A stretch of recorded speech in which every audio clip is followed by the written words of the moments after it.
This is the Late Round Podcast with your host, JJ Zacharisa.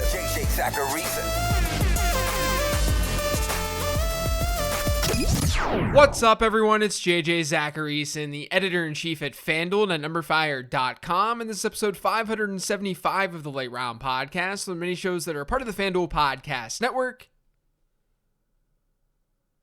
Thanks for tuning in. Don't forget about this week's FanDuel Podcast Network Listener League. Check out FanDuel.com/league/Listener League to join. It's a rake-free contest that costs $5 to enter and has $1,500 in prizes. You can enter up to 3 lineups of the contest. Again, that's FanDuel.com/league/Listener League to join. Eligibility restrictions apply. Go to FanDuel.com or download the FanDuel app for more details. The first mailbag question this week is from @TexasBlueMoon. It says, "Hi JJ, would love to hear your main takeaway from the Odell Beckham Jr. falling out with the Browns. Who would you say benefits the most from the perspective of fantasy football? Is Donovan Peoples-Jones a viable wide receiver 2/3 moving forward?" Okay, so at the time of this recording, Odell Beckham basically just isn't involved with what the Browns are doing. He's still technically a Cleveland Brown, but he's been excused from practices.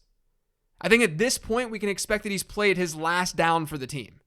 Maybe he plays this weekend, maybe I'm wrong, I don't know, but things at least aren't good. In terms of what happens from here, let's start with 2 higher level things. First, the Browns don't have the best offense for wide receivers. We know this. But to give you some data, Cleveland is 30th in overall pass rate this year, and they're 30th in total wide receiver targets on the season. I don't expect that to get dramatically higher if OBJ is replaced. The second thing is that Beckham has seen a target share per game average since returning to the lineup this year of almost 19%. And before last week against Pittsburgh, that number was actually almost 22%. That's not insignificant, even in an offense that's going to be run heavy. I think we shouldn't lose sight of what this could do for Jarvis Landry. This year's sample size is a little bit wonky, but don't forget that we have a sample of the Browns with and without OBJ last year. Beckham was hurt in week 7 last year. Through that point in time, Jarvis Landry had a target share per game under 20%. From the time that OBJ got hurt through the end of the season, that target share per game jumped to over 28%. I already had Landry as a buy on the 15 transaction show earlier this week, but I think this means that he at least has a chance. He has a chance to be a wide receiver 2 in PPR formats, a lower end one. Now, outside of Landry, I'm definitely most interested in Donovan Peoples-Jones. Rashard Higgins has gotten more run the last couple of weeks because Peoples-Jones, he's been sidelined. But Peoples-Jones has played more snaps in every game played this year. He's the number 2 on that team, and he's a pretty good wide receiver. He's more than capable of playing on the perimeter for them. I think they'll mix all of their wide receivers in, don't get me wrong, with Landry being my top priority and Peoples-Jones being my number 2. I don't think we'll see Peoples-Jones as a wide receiver 2 in fantasy football, and probably not even a consistent enough wide receiver 3. But he should be rostered in most formats because of the potential target share and just the potential emergence. When you get a good player who's got a clear opportunity, you have to be open-minded about the possibility of that player doing something big. So I'd add him if he's available. The next question is from @NotGump3. "Hey JJ, can't thank you enough for all you do." Thanks. "My question is, what do you do when you have a positional advantage in one place, but a positional deficiency in another, and your league won't trade you? I'm stuck with great wide receivers, but no reliable running backs because of injuries. Please help." So you can do 2 things. The first is that you need to just simply do a trade that you'd typically not be interested in doing. You have to take a chance if people aren't trading. If you give them a trade offer where their side is clearly winning, but you're getting a running back that you desperately need, then there's a higher chance of that trade getting accepted. Now, the other thing that you can do, and I don't know your exact situation, so I can't tell you exactly which course I would take here, but the other thing that you can do is maximize the use of your bench. Go harder with how you're managing your bench assets. Since you need running backs, flood your bench with backups and see if one of them ends up hitting because of an injury. There are going to be high-in-demand waiver wire running backs from now through the end of the year. That's going to happen. Your goal is to get them on your team before they become popular waiver ads. And the way you do that is to increase your probability of having that player by just having more of those players on your roster. That's really the only thing I can say. It's tough when you're put in that kind of position. This next question is from @Adam Koffler. It says, What should we make of Alvin Kamara rest of season with Taysom Hill as the starter and Mark Ingram in town? Should we be selling him high for a guy with a higher ceiling, perhaps Darrell Henderson? So I think this is a downgrade situation for Alvin Kamara if Taysom Hill is the starter. And it's not only because of the target share situation and how that could flip. Last year in Taysom Hill's 4 starts at quarterback, Kamara ranked as the RB25, the RB36, the RB9, and the RB9 in weekly scoring. During that stretch, he had just a 13% target share per game, and he dipped below a 10% target share in 2 of his contests. Those are the only 2 games where that happened last year. Now, for context, he has a 21% target share this season. Now, one of those games was that weird one against Denver where Kendall Hinton started at quarterback. But regardless, even if you want to remove that game, Kamara wasn't seeing as good of receiving work. Anytime we have data like this where we're looking at splits, we have to ask ourselves if there's a reason for the things that are happening. Because we're working within a small sample. And I think you can look at this logically and say, yes, Taysom Hill is not a good thing for Alvin Kamara. He's certainly not someone who boosts Kamara's potential. And it goes back to the things that I talked about over the offseason with mobile quarterbacks. Mobile quarterbacks aren't really good for running backs. That's what I talked about on episode 510. It's a bigger deal for pass catchers, but it still matters for running backs. The backs may end up being more efficient, but you have to think even more simply than that. Mobile quarterbacks take up a larger portion of a team's offense. They're touching the ball more. And then they take away touchdowns on the ground from running backs on their team. Unless, of course, it's just an offense that's really good, like Baltimore or something. I'm not banking on New Orleans being that great offensively. I don't think it would make sense to. Now, one thing I do want to say is that the Saints offense with Jameis Winston, they were already a really run-heavy team. Through week 8, only Chicago has averaged fewer team targets per game. So the net result here may not be super significant. But I'd still say Kamara should get a slight bump downward. So what does that mean moving forward? That's a good question. If someone's still buying Kamara as like a top 2 or 3 option, I think moving on is fine, as long as you're getting something substantial in return. Now, you mentioned Darrell Henderson in this question, and for as high as I've been on Henderson since the season started, I think the market would still dictate and say that Kamara is a better piece from here on out, which means you could do a Henderson plus type trade if you're trying to get rid of Kamara. So you could potentially upgrade another lineup slot in the process. But yes, I would expect Kamara's numbers to dip a little bit. I still think he's an RB1, but there's a lot more volatility now, and his touchdown equity probably won't look the same. This next question is from @ToppingShots12. Do you think there's a real chance for a Javonte breakout this season without a Melvin Gordon injury? It feels like his upside is capped at 12 touches in a bad offense. Yeah, I think there's still a chance.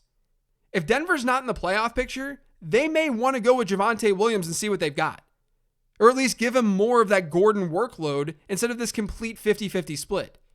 I don't think a Melvin Gordon injury absolutely has to happen. But I wouldn't bank on it happening with certainty. Like I always say, you're playing probability. I'd say the most likely outcome is still a split backfield all season long. But with Williams, you're holding on to him because number 1, he's a flex option. Number 2, he has crazy upside with a Melvin Gordon injury. And number 3, he could just naturally take that job. It doesn't mean all of those things will happen. It just means they could happen. And like I talked about on the 15 Transactions show last week, his schedule down the stretch is really nice. This next question is from @Austin__Owens. Are you looking to sell high on Jamar Chase and his insane touchdown rate, or keep rolling with the elite talent and chemistry with Joey B? Yeah, so look, Jamar Chase is not going to keep this up. If you look at the league's top 24 wide receivers in PPR formats this year, Chase is first in fantasy points per target, 4th in touchdowns per target, and 1st in yards per target. Now, some may hear that and say, but he's just really good. And you're not wrong, he is really good. But consider this, his yards per target rate right now is 13.1. We've only seen that number hit twice over the last 10 years among 50-plus target wide receivers. Jordy Nelson did it in 2011, Tyler Lockett in 2018. It's a number that generally regresses. The same goes for touchdowns per target. That's a number that generally regresses. Good players will have higher than average rates, but good players aren't just always top 3 or 4 on the list year over year over year. For example, over the last decade, 40 wide receivers with 50 or more targets had a touchdown to target rate of 10% or higher, meaning 10% or more of their targets were going for touchdowns. Among players on that list, there were only 3 duplicates, which tells you that it's a really freaking hard thing to do. Right now, Ja'Marr Chase is at an 11.7% rate. 11.7% of his targets have gone for touchdowns. So we can't just expect this to continue. That wouldn't be logical. But expecting regression doesn't mean we should sell the player. I'd still expect him to be a top 5 or so guy rest of season because he's incredibly talented. He sees good targets, and his target share is still strong at 25%. I lucked out with Ja'Marr Chase this year. Not because I didn't like him as a player. I love him as a player. I talked all offseason on this show how he was a 99th percentile prospect in my model.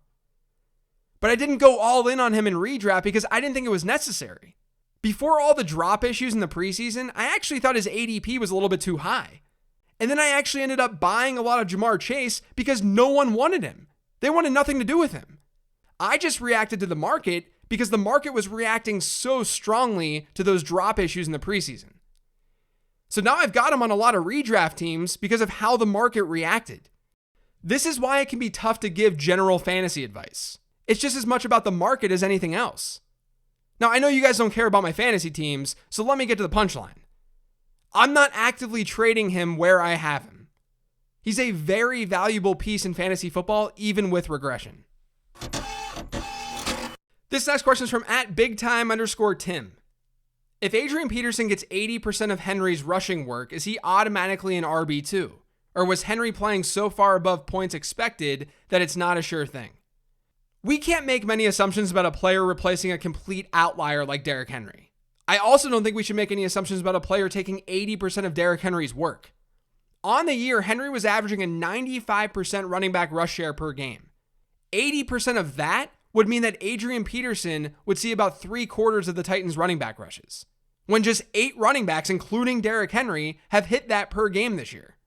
Now, I will say, now that we've had the week and we saw the kind of fob that Peterson went for, at least in my leagues and what I saw online, I thought Peterson was a little bit undervalued this week. I almost wish I would have been higher on him earlier in the week during the 15 transactions process, because I ended up seeing that people really liked Jerry McNichols more. I thought people would for sure like Peterson more.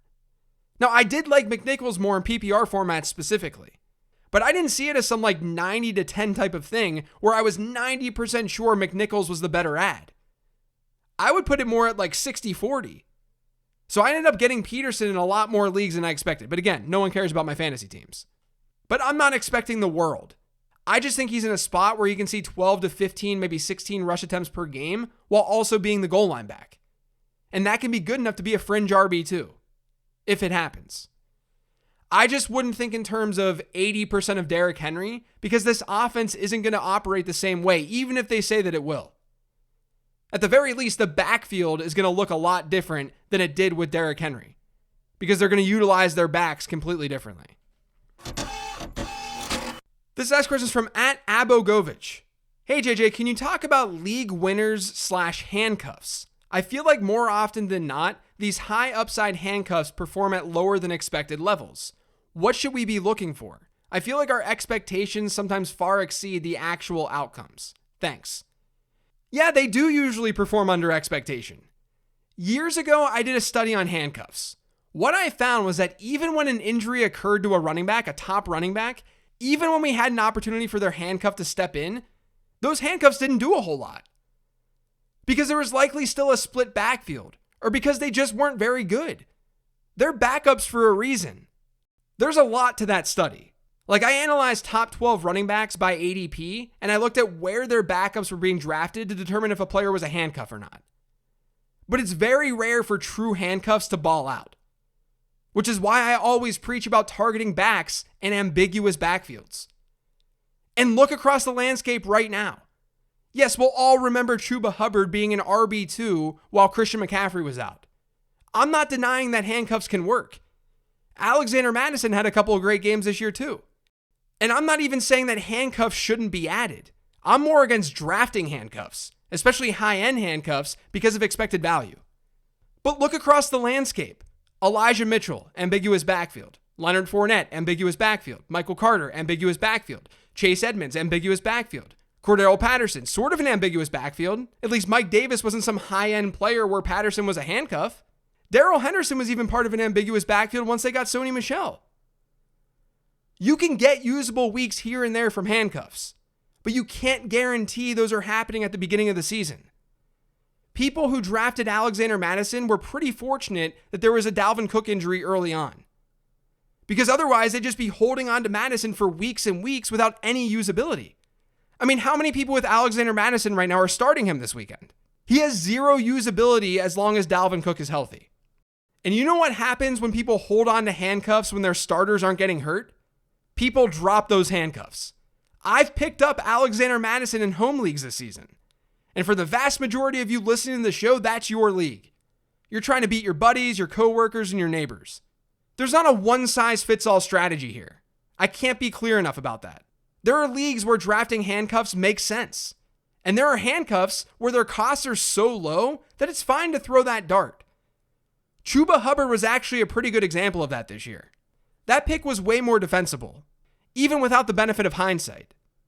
And again, this is about drafting handcuffs, not adding them later in the season. It's just that in the majority of leagues, going after those high-end backups is usually a bad idea for a lot of reasons. One of those reasons being your opportunity cost because you're missing out at a dart throw at one of those ambiguous backfields. And those ambiguous backfields, those are the ones that are bringing us more sustainable fantasy production week in and week out.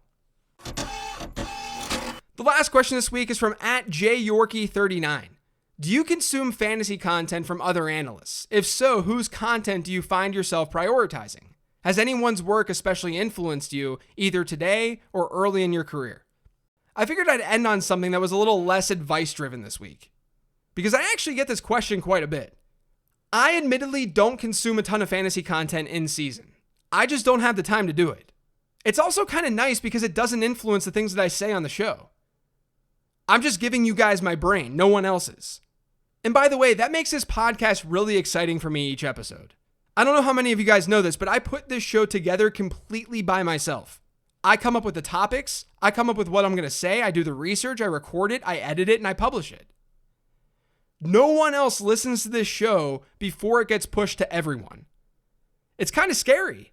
I see it more as thrilling than scary, but it's scary to put yourself out there without anyone giving you feedback on whether or not what you're saying makes any sense. But I think the fact that I do that I'm not influenced by literally anyone when it comes to the advice that I give, I think that makes this show a little bit unique. It's one of the things that I think resonates with people. I do get stuck sometimes though. And when that happens, I just hit up my close friends that are in the space. I talked to Jim Sonis and Brandon Gadula, two incredibly smart people who work with me at Number Fire and FanDuel. I messaged my go-to analyst, a guy that does incredible work, in Rich Rebar, or @LordReebs on Twitter. Rich and I have long conversations about how we feel about players and situations all the time, especially during the offseason. In season, it's just a little bit tougher to do. I've also always gravitated towards people who do things differently than I do, because I think I can learn from them a little bit more. Like Evan Silva.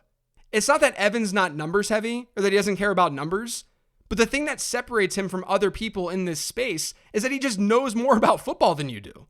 Period. And I've told him this and how I respect him so much for it. But I also am always learning from people who make content in creative ways. You guys know that Pete Overzet is this hilarious dude and he can make anyone laugh. And yes, he is hilarious. I've had the pleasure of hanging out with him and had a blast. But Pete's really good at differentiating what he does within this space. He's put together some really, really smart show concepts and content. That's the kind of stuff I'm always paying attention to and looking at because it gets my creative juices flowing. I'm much more inclined, though, to look at studies and fantasy analysis that's done during the offseason. Because those studies usually are more foundational and they're not just, here's who you should pick up this week. Sometimes I can actually build off of them. And sometimes I just message the person who did the study and I say, hey, you want to come on my podcast and talk about it? All of the guests that I've had in the past are people that I pay attention to. They're people that I read. There's a lot of smart people in this fantasy football industry doing some awesome work. And it's amazing that I can learn from them and be better myself. It's just that during the season, I'm almost forced to just do me. That's going to do it for today's show, though. Thanks to all of you for listening. If you get subscribed to the Late Round Podcast, make sure you are by searching for it pretty much anywhere podcasts can be found. And don't forget to follow me on Twitter @LateRoundQB. Thanks for listening this week, everyone. I really, really appreciate it. Good luck in week 9. I'll talk to you next week.